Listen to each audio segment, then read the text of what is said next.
Hello dear students, welcome to ASC starter में आपको class 7th में हिंदी का डीओ की तरफ से जो प्रैक्टिस पेपर इशू किया गया ना, पूरे आंसर के साथ करवाने जा रहा हूँ। देखिए डियर स्टूडेंट्स, सेम पेपर का पैटर्न ऐसे ही रहेगा, बिल्कुल सेम पेपर ऐसे ही आएगा। क्वेश्चन जो वो नहीं होंगे। तो जो खंड का है ना, वो पैसेज के रिगार्डिंग है, तो इस पैसेज को पढ़ेंगे फिर आप आंसर बताएंगे। ठीक है, ध्यान से करिएगा, सुनिए ध्यान से। हरमनप्रीत कौर की अगुवाई वाली भारतीय महिला क्रिकेट टीम ने विश्व कप के फाइनल में दक्षिण अफ्रीका पर 52 रन से खिताब जीत के साथ ही पहली आईसीसी ट्रॉफी जीत ली। देख रहे हो, हमारे देश की शान है ये। महिला क्रिकेट टीम में आईसीसी ट्रॉफी जीत ली 52 रन से। इसके साथ ही भारतीय टीम ने विश्व कप का खिताबी सूखा भी खत्म कर दिया, मतलब महिला भी लेकर आ गई अवार्ड को। पहले 2 बार फाइनल में चूकने वाली भारतीय टीम ने स्टार ऑलराउंडर दीप्ति शर्मा समेत में पूरी टीम के एकजुट प्रदर्शन से लंबे इंतजार को खत्म करने में कामयाबी हासिल की। जैसे ही हरमनप्रीत कौर ने नदीने डी क्लार्क का कैच पकड़ा, पूरी टीम के साथ ही करोड़ों देशवासी भी खुशी से झूम उठे। इससे पहले जेमिमा रोड्रिक्स और प्रतीका रावल के दमदार खेल से टीम फाइनल में पहुंची। ठीक है, हमने पैसे पढ़ ली, अब इसके आंसर्स करेंगे। देखिए, अब क्वेश्चन है पहला, महिला क्रिकेट विश्व कप 2025 में भारतीय टीम का कप्तान कौन था? तो आपको 4 ऑप्शन दे रखे, आपको बताना था। तो हमने ऊपर ही पढ़ा था, ये लिखा, हरमनप्रीत कौर की अगुवाई वाली भारतीय महिला क्रिकेट टीम ने विश्व कप के फाइनल में दक्षिण अफ्रीका पर 52 रन से खिताबी जीत के साथ ही पहली आईसीसी ट्रॉफी जीत ली थी, है ना। तो कौन है? हरमनप्रीत। ठीक है, तो इसका आंसर क्या आ गया? गा आ गया। समझ में आ गई? देखो, डीओ की तरफ से ऐसे आपको प्रोवाइड किया गया ना, मैंने आंसर अलग से किए, तो मैं उसी के साथ आपको दिखा रहा हूँ। ठीक है, तो इसका आंसर आपको समझ में आ गया। सेकंड है, दक्षिण अफ्रीकी महिला टीम का आउट होने वाला अंतिम खिलाड़ी कौन था? तो नदीन डी क्लार्क, जिसकी कैच पकड़ी थी, है ना, ये हमने पढ़ा था ना यहाँ पर। तो आपको पैसिव में से ढूंढ के अच्छे से बताना है कि जैसे लिखा ना, ये कैच पकड़ा था, तो आप आराम से कर लेंगे। ठीक है, पैसिव पढ़ लीजिए, आराम से कर लेंगे। नेक्स्ट है, भारतीय महिला क्रिकेट टीम विश्व कप के फाइनल में कितनी बार सफल रही? अभी तक एक ही बार रही है। ठीक है, फिर नेक्स्ट है, भारतीय महिला क्रिकेट टीम के विश्व विजेता बनने का देशवासियों पर क्या प्रभाव पड़ा? पूरा पूरा पूरा देश बहुत खुश हो गया था, करोड़ों देशवासी गर्व और आनंद से झूम उठे थे। तो आपको यहीं से देख के लिख लेना था। ठीक है, समझ में आ गई? आपके लिए स्पेशली आंसर अलग से किए गए हैं। ठीक है, लाइक जरूर कीजिएगा। देखिए, अब सेकंड हम पढ़ने जा रहे हैं, तो ये पद्यांश है, इसको पढ़कर इसके आंसर देने हैं। यह लघु सरिता का बहता जल, लघु मतलब छोटा, सरिता मतलब नदी, नदी का जल बह रहा है, कितना शीतल ठंडा है, कितना निर्मल है, उसमें कोई भी मैल नहीं है। हिमगिरी के हिम से निकल निकल, यह निर्मल दूध सा हिम का जल, करकन निनाद कलकल छल छल, मतलब बह रहा है, पानी जा रहा है। ठीक है, और जो बर्फ की जो पहाड़ है ना, उससे ये नदी निकली है। ठीक है, तन का चंचल मन का व्यवल, यह लघुता स्थिरता का बहता जल, ऊंचे शिखरों से उतर उतर, ऊंचे ऊंचे पहाड़ों से नीचे उतर कर आ रहा है, गिर गिर गिरी के चट्टानों पर। ठीक है, मतलब गिर रहा है, और गिरी मतलब क्या है? जो पहाड़ है। ठीक है, कंकड़ कंकड़ पैदल चलकर, दिन भर रजनी भर, दिन में भी रात में भी, जीवन भर धोता वसुधा का अंतस्थल, और वसुधा मतलब धरती। ठीक है, धरती को क्या है? धो रहा है। ठीक है, उसे साफ कर रहा है। तो अब आपको यहाँ पे आंसर देना है कि नदी का जल कहाँ से निकल रहा है? चट्टान से, मैदान से, बर्फ से, या झरने से? तो यहाँ पर जो है ना, बर्फ से लिखेंगे, क्योंकि यहाँ पर इन्होंने लिखा है, ये लिखा हिमगिरी के हिम से निकल निकल, लिखा है ना, हिम मतलब बर्फ होता है। फिर नेक्स्ट है यहाँ पे सेकंड, ये कह रहा है, काव्यांश में नदी के जल को किसके जैसा बताया गया है? दूध सा बताया गया। ठीक है, नदी का जो जल है वो दूध जैसा है। फिर नेक्स्ट है, काव्यांश के अनुसार ऊंचे शिखरों से जल कहाँ गिरता है? ऊंचे शिखरों से जल गिरी की चट्टानों पर गिरता है। ठीक है, फिर नेक्स्ट है, काव्यांश में बताई गई नदी के जल की 2 विशेषता बताओ। बताओ, नदी का जो जल है वो कैसा है? अभी हमने पढ़ा था ना कि निर्मल है, ठीक है, और क्या शीतल है, पढ़ा था ना यहाँ पे। तो आपको इसी में से ढूंढ के देख के अच्छे से बताना है। अब खंड खा है। अब ये ना ग्रामर आ गई है, अब आपको सारे आंसर ध्यान से बताने हैं, देखता हूँ कौन बच्चा अच्छे से बताता है। देखिए यहाँ पर बोला गया है तीसरे क्वेश्चन में व्याकरण में कि जातिवाचक संज्ञा इनमें से बताने कौन सी है।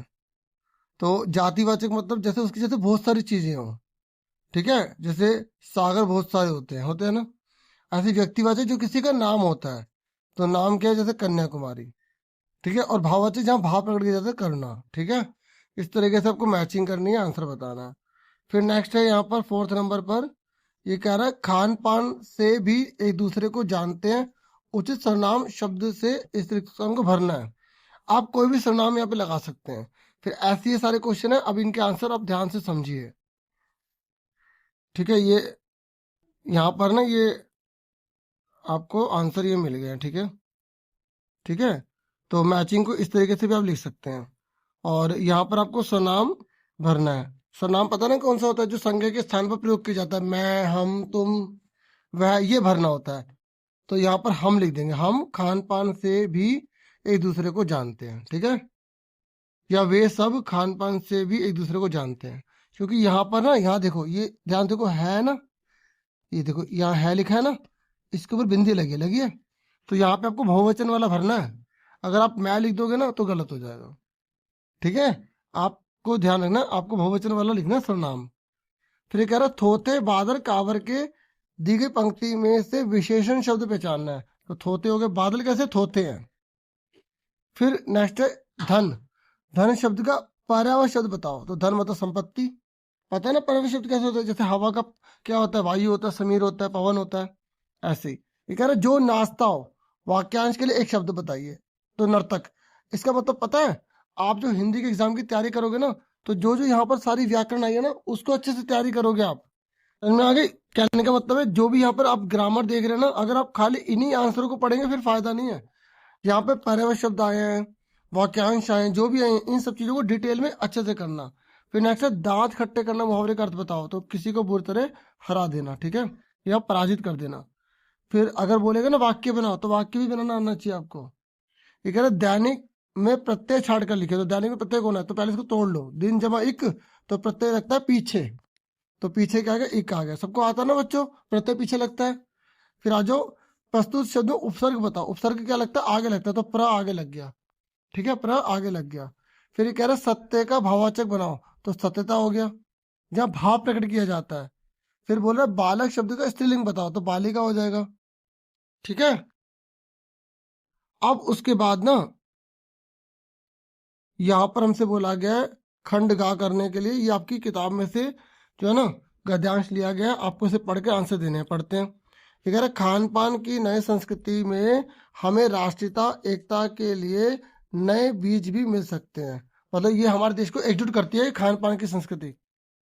ये कह रहा है बीज भली भांति तभी अंकुरित होंगे जब हम खान पान से जुड़ी हुई दूसरी चीजों की ओर भी ध्यान देंगे, ठीक है। हमें और भी जगह ध्यान देना चाहिए। मसलन हम उस बोली बानी भाषा भूषा आदि को भी किसी न किसी रूप में ज्यादा जानेंगे। मतलब हमें ना भाषा को भी जानना चाहिए, बोली को भी जानना चाहिए। जो अलग अलग जो खान पान खाते हैं ना, उनकी कौन कौन सी भाषाएं हैं, उनका रहना सहना, उनके कपड़े कैसे हैं, तब पूरा देश और अच्छे से एकजुट हो जाएगा। जो किसी खान पान विषय से जुड़ी हुई है। इसी के साथ ध्यान देने की बात यह है कि स्थानीय व्यंजनों का पुनरुद्धार भी जरूरी है, जिन्हें अब एथनिक कहकर पुकारने का चलन बढ़ा। मतलब अब ना, मतलब जो जो स्थानीय व्यंजन है ना, उसका पुनरुद्धार करना पड़ेगा। जो स्थानीय व्यंजन होते हैं ना, जो जगह जगह पाए जाते हैं, उसकी वैल्यू बहुत ज्यादा है, तो उसे एथनिक कह के ये बेकार हो जाएगी बात। हमें इसके महत्व को समझना होगा। ऐसे स्थानीय व्यंजन केवल 5 सितारा होटल के प्राचार्यार्थ नहीं छोड़ दिए जाना चाहिए। मतलब सिर्फ 5 स्टार होटल में खाया जाए ऐसा नहीं होना चाहिए। आम लोगों को भी ये चीजें खानी चाहिए, और क्योंकि इससे सेहत बनती है, शरीर बनता है। और ये जो फालतू की जो खाने पीने की चीज चल रही है ना, इनसे दूर भागने की जरूरत है, ठीक है। तो आओ अब हम पढ़ते हैं इनके आंसर और क्वेश्चन कैसे करने हैं। तो पहला क्वेश्चन है यहाँ पर, हमें राष्ट्रीय एकता के बीज किस में मिल सकते हैं। तो ये कह रहे दंगल में, पहनावे में, खान पान की संस्कृति में या दिखावे की संस्कृति में? तो खान पान की संस्कृति में हमें ये राष्ट्रीय एकता के बीज दिख सकते हैं। यहाँ पे हमने पढ़ा था कि खान पान की नई संस्कृति में हमें राष्ट्रीय एकता के लिए नए बीज भी मिल सकते हैं। लिखा है, नहीं लिखा? सारा आपको पैसेज में मिलेगा और आराम से करना पैसेज। कई बच्चे बहुत जल्दबाजी करते हैं। ये कह रहे स्थानीय व्यंजनों के साथ कैसा व्यवहार अपेक्षित है, बताओ कैसा? उसका पुनरुद्धार होना चाहिए, मतलब उसका दोबारा से उसकी व्याख्या होनी चाहिए, उसके ऊपर बात करनी चाहिए, उसको अपनाना चाहिए, उसको वैल्यू देनी चाहिए। ठीक है, तो ये कहा आंसर हो गया। फिर नेक्स्ट है, ये कह रहा है गद्यांश के अनुसार एथनिक किसे कहा जाता है? जो स्थानीय व्यंजन है, ठीक है, उसे एथनिक कहने लग गए है ना। ये कह रहा है यदि स्थानीय व्यंजनों को केवल 5 सितारा होटल तक सीमित कर दिया जाएगा तो क्या होगा? जो आम लोग होते हैं ना, वो उन अच्छे अच्छे भोजन से दूर हो जाएंगे, हाँ या ना? ठीक है, 4 ऑप्शन थे, उसमें से आपको बताना था। अब हमारी बुक के क्वेश्चन है, 5वां क्वेश्चन पे आ गए। देखिए 5वें क्वेश्चन में ना हमें 2 प्रश्नों के उत्तर देने हैं। ये हमारे सामने है, 3 दे रखे हैं, 2 करने हैं, पर मैं सारे करवाऊंगा। देखिए पहला क्वेश्चन है, प्रसिद्ध खिलाड़ी धनराज पिल्ले के व्यक्तित्व की कोई 2 विशेषता लिखिए। जानते हो सब, जो धनराज पिल्ले जी हैं उनकी 2 विशेषताएं क्या थी व्यक्तित्व की? पहला, वो बहुत ज्यादा मेहनती थे, अनुशासित थे, तभी तो इतने महान जो है बहुत बड़ी मात्रा में उन्हें जो है क्या चलाते हैं वो, हॉकी ना, तो हॉकी के बहुत बड़े महान प्लेयर बने, नहीं बने? इसलिए। और वे आत्मविश्वासी और दृढ़ निश्चयी व्यक्ति थे। ठीक है, धनराज पिल्ले की बात कर रहा हूं मैं, ये इनके व्यक्तित्व की विशेषता पूछी थी। ठीक है, क्या खास बातें थी? विशेषता मतलब खास बातें उनकी, बोलो आप अपनी भाषा में बना के भी लिख सकते हो। वो बहुत मेहनती थे, वे अनुशासित खिलाड़ी थे, उनमें आत्मविश्वास बहुत ज्यादा था, वो पक्के इरादे वाले थे। ठीक है, अपने बना बना के भी लिख सकते हो। ये कह रहा सोनपुर का मेला किस राज्य में और कब लगता है? आप बताओगे सोनपुर का मेला बिहार राज्य में कार्तिक पूर्णिमा के अवसर पर लगता है। ठीक है, चैप्टर पढ़े तो आराम से कर दोगे। ये कह रहा गांधी द्वारा आश्रम में किन किन गतिविधियों की योजना बनाई गई थी? तो गांधी ने बताया था कि श्रम और स्वस्थता, मतलब इंसान को ना मेहनत बहुत करनी चाहिए, अपने आप में वो हुनर आना चाहिए ताकि वो बाद में मार ना खाए किसी काम में। ठीक है, और उससे आसपास सफाई रखनी चाहिए, शिक्षा ग्रहण करनी चाहिए और आत्मनिर्भरता की गतिविधि को उसे अपनाना चाहिए। ठीक है, फिर नेक्स्ट क्वेश्चन है, ये छठा है, यहाँ पर भी 2 आपको करने हैं इसमें से। छठे क्वेश्चन में बोला गया पहला, वसंत ऋतु में नीलकंठ के लिए जाली घर में बंद रहना असहनीय क्यों हो जाता था? आप बोलोगे वसंत ऋतु में वातावरण सुहावना और खुला होता है, ऐसे में नीलकंठ को खुले आकाश में उड़ने की इच्छा होती थी, इसलिए जाली घर में बंद रहना उसे असहनीय लगता था, मुश्किल लगता था, हाँ है ना।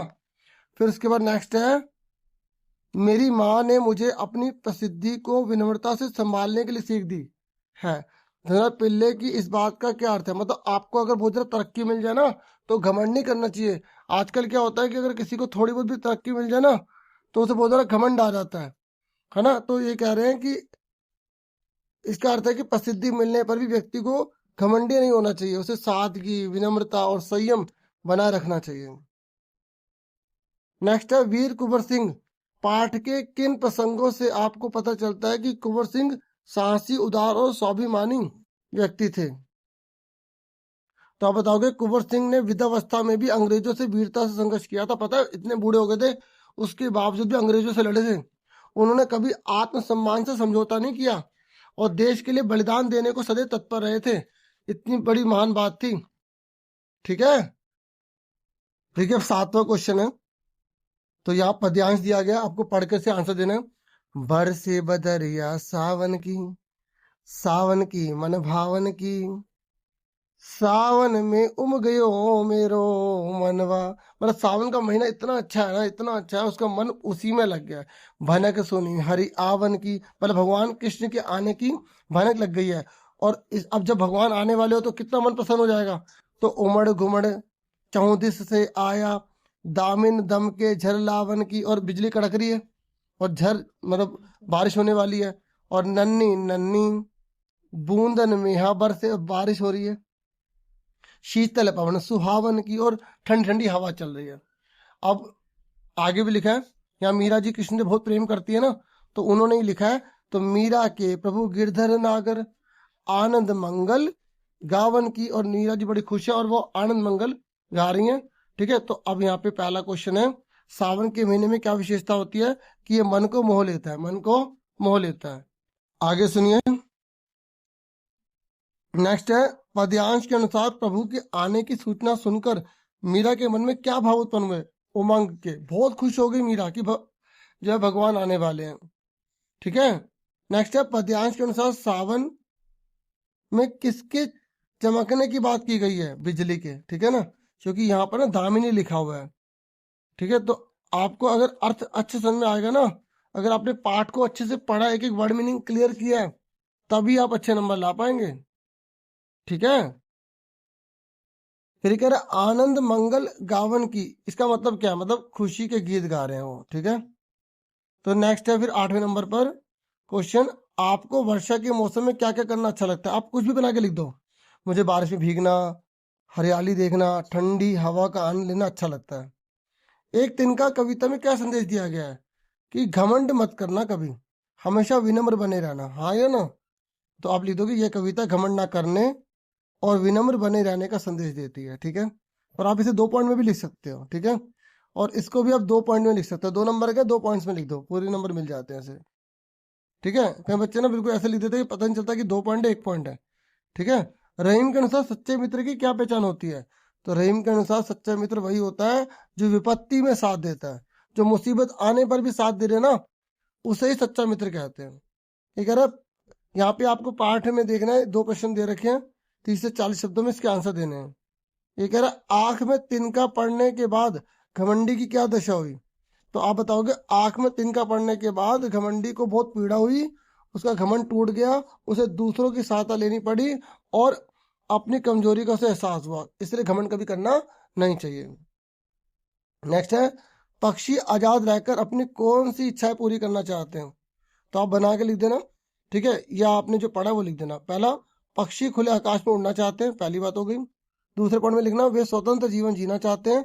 तीसरा, वे प्रकृति के बीच बिना बंधन के रहना चाहते हैं। इसे पॉइंट में लिख देना 3। ठीक है, फिर नेक्स्ट है, शाम एक किसान पाठ में प्रकृति की किन किन छटाओं का वर्णन किया गया है? तो आप अपने बना के लिखो, इसमें बोला अपने शब्दों में लिखो। बताओ शाम एक किसान में प्रकृति की क्या क्या बातें बताई गई हैं? बोलो कि सूर्यास्त दिखाया गया है। ठीक है, खेतों की हरियाली दिखाई गई है, शांत वातावरण दिखाया गया है, ग्रामीण जीवन की सुंदरता का वर्णन किया गया है। फिर उसके बाद खंड घाय, यहाँ पे आपको जो है ना धन्यवाद देते हुए पत्र को लिखना है। ठीक है, और क्या है पूरा पढ़ देते हैं। आप अमन अमृता हैं। ठीक है, छठी कक्षा में प्रथम आने पर माताजी से मिले उपहार के लिए उन्हें धन्यवाद देना है आपको। ठीक है, तो कैसे लिखा जाता है पत्र पता है? सबसे पहले आप यहाँ पर जो है अमन कक्षा 6 लिख दिया हमने यहाँ पे, नहीं तो आप परीक्षा भवन भी लिख सकते हैं, दिल्ली। ठीक है, सुन रहे हो? यहाँ पे आप अपना एड्रेस भी लिख सकते हैं। समझ में आ गई? फिर यहाँ पे आप तारीख लिखेंगे जिस तारीख को आप पत्र लिख रहे हैं। फिर प्रिय माता जी सादर प्रणाम।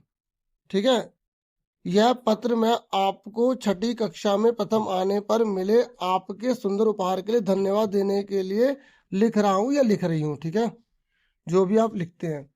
आपका दिया हुआ उपहार मुझे बहुत पसंद आया। यह मेरे लिए केवल एक वस्तु नहीं बल्कि आपके प्रेम, आशीर्वाद और विश्वास का प्रतीक है। ठीक है, आपके सहयोग, मार्गदर्शन और प्रेरणा के कारण ही मैं ये सफलता प्राप्त कर सका हूँ या कर सकी हूँ। आपने हमेशा मुझे मेहनत करने, आगे बढ़ने के लिए प्रोत्साहित किया है। मैं वादा करता हूँ या करती हूँ कि आगे भी पूरी लगन से पढ़ाई करूँगा या करूँगी, आपका नाम रोशन करूँगा या करूँगी। ठीक है, तो आपको अच्छे से लिखना, और ये सिर्फ एग्जाम्पल के तौर पर आप अपनी भाषा में बना बना के लिख सकते हैं। ठीक है, समझ में आ गई? उसके बाद एक बार फिर आपका हृदय से धन्यवाद। शीघ्र ही आपसे मिलने की आशा है। आपका आज्ञाकारी पुत्र या आपकी आज्ञाकारी पुत्री, अपना नाम लिख देंगे। ठीक है, फिर अगर ऊपर वाला नहीं करना तो नीचे वाला कर सकते हो। ये कह रहे कि आप ममता या मानस हैं, तेज बुखार के कारण आपका स्वास्थ्य खराब हो गया है, तो 2 दिन के अवकाश के लिए आपको प्रधानाचार्य को पत्र लिखना है। तो आपने जो है, हम यहाँ पे ममता देखो, एक हमने जैसे लड़के से लिखा, दूसरा हम लड़की से के नाम से लिख रहे हैं ताकि दोनों बच्चों को आराम से फायदा मिल जाए।